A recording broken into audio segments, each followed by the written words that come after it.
Hello, my name is Donna Martin, and I'm a previous school nutrition director and now school nutrition consultant. And I am so excited to talk to you today about one of my favorite things, and that is breakfast after the bell.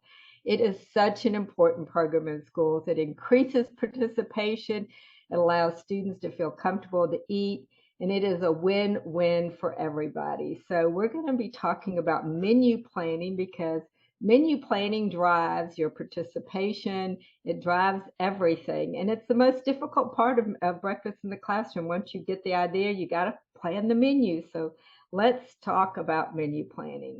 The menu, like I mentioned, drives everything. It makes a decision on what kind of equipment you need. It talks about what kind of staff you're going to have, what kind of food are you going to buy. And if you don't have a good menu, the kids are not going to participate. It also reflects your students' preferences. So it's really important when you're planning the menu that you're looking at what do your kids want to eat. You need to make sure that the menu allows the students to build a healthy meals because that's what we're all about is feeding kids healthy food. It will increase consumption and participation if it's a good menu. It'll reduce waste. And of course, you have to follow the USDA meal pattern. So let's look at that USDA meal pattern. It is not very difficult. It is much simpler than lunch is. It's divided into the same grades K through 5, 6 through 8, and 9 through 12. The difference is you only have 3 components that you have to have. Of course, you have to have fruits, and fruits are 1 cup a day for all age ranges. So that is very, very simple. The second component you have to have is grains. The third component is milk. We're going to talk about you can also incorporate vegetables and milk, but the only 3 you have to have are your fruits, your grains, and your milk. In this meal pattern, it also shows your minimum and maximum calories, saturated fat, and your sodium target. And of course, no trans fat. So what I love about the breakfast calorie ranges for all 3 grade examples that we have is that if you look at all 3 of them, if you look at the magic number of 450 to 500 calories, that if you planned a menu that incorporated that calorie range, it would meet all 3 grade levels. Isn't that fantastic? Easy peasy. So what are the 3 required food components for breakfast? We mentioned fruits, grains, and fluid milk. And there's all kinds of options within those 3 categories. So let's talk about the fruit component first. That is the most complicated, but the most challenging. But you can do all kinds of fresh fruit, bananas, apples, kiwi, oranges, strawberries. You can do all kinds of frozen fruits like those USDA commodity blueberries and strawberries that we get. You can do canned fruit as long as it's canned in light syrup, water, or juice. You can do dried fruit like raisins and craisins.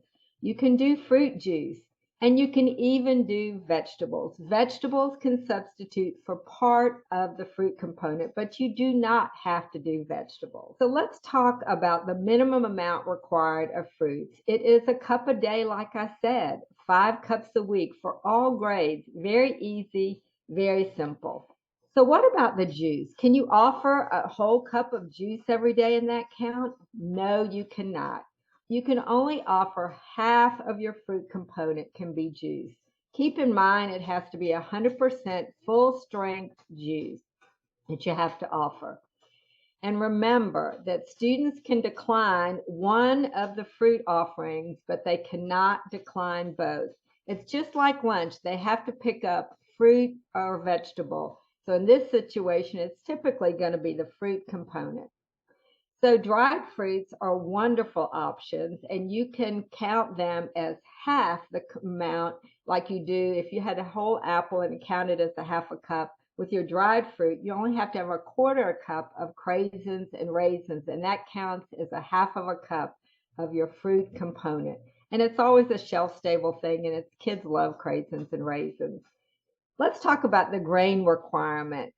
The grain requirement is a minimum of 1 ounce equivalent every single day. And so if you look at the ranges for K through 5, it's 7 through 10 ounces. For 6 through 8, it's 8 to 10. And for 9 to 12, it's 9 to 10 ounce equivalents.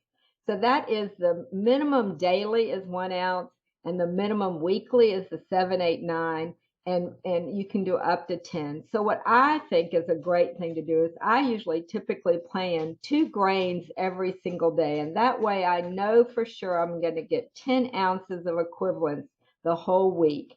So that makes it really, really easy. You don't have to do that, but that's an option.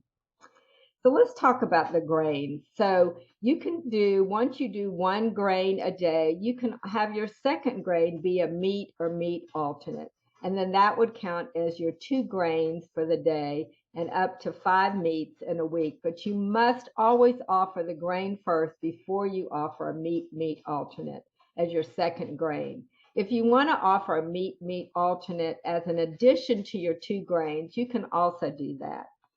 Let's talk about milk. That is so easy. The same way we are required to do milk at lunch, we do milk at breakfast. So you do a cup at breakfast, and it has to be one unflavored, so it can be fat-free or 1%. And then you can also offer a flavored milk with it, chocolate, strawberry, but it has to be the low-fat flavored or the skim flavored milk. So let's look at our first menu here. This is a menu that works. It's a very simple menu. For breakfast on Monday, you're going to do waffle and sausage, and that counts as a grain and 1 meat alternate. So you can see we had a grain first. On Tuesday, we're going to have pancake sausage, chicken sausage and cheese, 1 grain, 1 meat alternate. On Wednesday, muffin and a yogurt, yum, a grain and a meat alternate. On Thursday, English muffin sandwich, Canadian bacon, egg and cheese, that counts as a grain and a meat alternate. And on Friday, we're going to have just cinnamon toast and yogurt. So that's your grain and your meat alternate. So with that, you would offer a half a cup of fruit juice every day, a half a cup of fruit. So you can see we did bananas, raisins, applesauce, oranges, blueberries. We had the combination of all the things that we can offer. And then a cup of milk every day.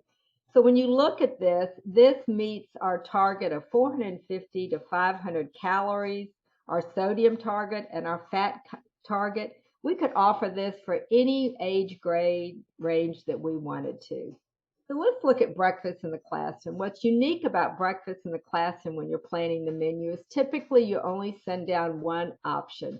You can send down 2 options to the classroom, but it gets a little bit more challenging getting products back and stuff. So I always think with breakfast in the classroom, you need to offer really popular items if you're only sending down one item. So we always like to do big bowl cereal on Monday because Mondays are always challenging, and it counts as 2 grains, and a lot of our kids love cereal. On Tuesday, meat biscuits, chicken, ham, sausage, beef biscuit, whatever. On Wednesday, waffles. Thursday, yogurt and granola, and on Friday, pancakes. Then you would send down your fruit, your juice, and your assorted milk. A very easy, simple menu.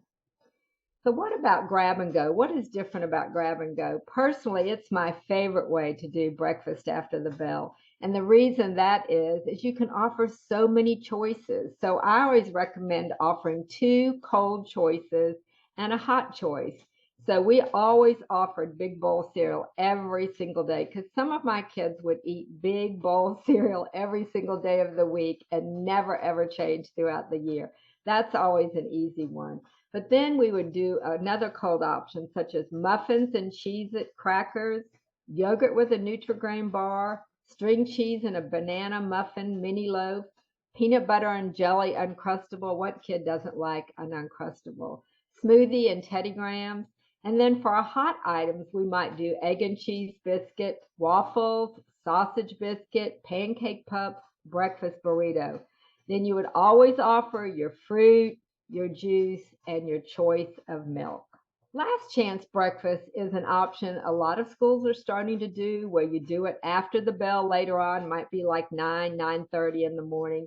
And this can be just a simple bag that they grab and go that you can just set it up in the hallway. It's really, really quick. Or you could set up your full grab and go breakfast if you wanted to do that. So this is a simple bag breakfast that you would do. So you would grab a chocolate chip breakfast bar, a sausage and egg cheese burrito, an apple or cherry fruital, Dutch waffle, banana muffin, string cheese, and then you would do your fruit, your juice, and your milk with it. Very simple menu. You can put it in a bag and go. So I think it's real important that we all recognize that we have a much more ethnically diverse population, and we need to make sure if we want to capture those students to come eat with us, we're going to have to do an ethnically diverse menu. So I thought I'd give you some ideas of some different menu items that you could do that looked at some of the diverse things in the country. In a lot of part of the country, we have a lot of Somali students. So they love the feta cheese and spinach barikas. And if you look in the upper right-hand corner of this slide, you can see what a barika looks like. They love just a grilled cheese sandwich, a whole wheat bagel and cream cheese, an egg and cheese on a whole wheat roll, and something different on Friday. The vegetarian menu is tofu scramble and cheese, a yogurt parfait, cheese quesadilla, peanut butter oatmeal, yummy, pancakes. And here in the South, we're going to have cheese grits, any kind of meat biscuits, and banana muffins. If you have a halal or Muslim population, then oatmeal, chicken biscuit, yogurt parfait, French toast, and waffles. And what you really want to stay away from is any of your pork products. And if it's a beef product, then you have to make sure it's a halal product. We have a huge tribal nation and a lot of tribal students here in the country, and they love hard-boiled eggs and hash browns, yogurt and granola bars. How about this idea? Scrambled eggs with pepperoni, tomatoes, and cheese, and a hash brown patty. I think we'd all love that.